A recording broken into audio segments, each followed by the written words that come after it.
কষ্ট নেবেন না।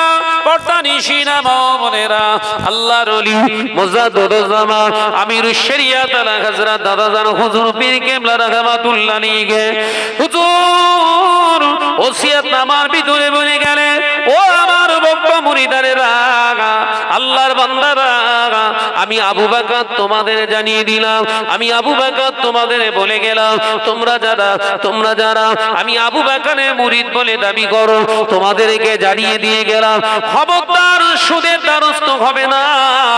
খবরদার তোমরা 5 ওয়াক্ত নামাজ কাজা করবে না ইচ্ছাকৃতভাবে। খবরদার মিথ্যা কথা, মিথ্যার আশ্রয় গ্রহণ করবে না। খবরদার খারাপিয়াত নিজেদের ভিতরে আনবে না। মুখের দাড়িতে তোমরা কর্তন করবে না।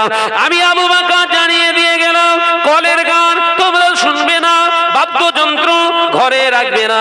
আমি আবু বকর তোমাদের জানিয়ে দিয়ে গেলাম, শুনে রেখে দাও, জেনে রেখে দাও, ঘরের মা বোনেদের পর্দা নিশিনা করে রাখবে, বেহায়া বেআব্রু করে রাখবে না।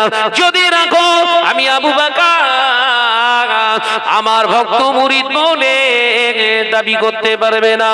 এ নওজওয়ানেরা, যুবকেরা, ছেলেরা, বাচ্চারা, ছোট আজগারার মুসলমান ঘরের ভাই ও বাবাজিরা, রাগ করবেন না। পর্দা নিশিনা মা ও বোনেরা, আজকে সমাজে সুদ প্রতিষ্ঠিত হয়ে যাওয়ার কারণে, আল্লাহ নবীর হাদিসটা বাস্তবায়িত হওয়ার কারণে দেখতে পাওয়া যায় ঘরের মহিলাদের লাজ লজ্জা বলে কিছুই নাই। জলসা মাহফিল আজ থেকে 35-40 বছর আগেও হতো। আজ থেকে 35-40 বছর আগে ছোট আজগারায় ওয়াজ হলে এলাকার মা বোনেদের খালা নানি ফুফিদের দেখতে পাওয়া যেত না। তাদের ভিতরে ভয় কষ্ট না, হুজুর কেবলারা আসবে, বেজতর হয়ে যাবে, বেয়াদবি হয়ে যাবে, আল্লাহ গোনা লিখবে, এই ভয়ে তারা ফাঁকায় বের হতেন না।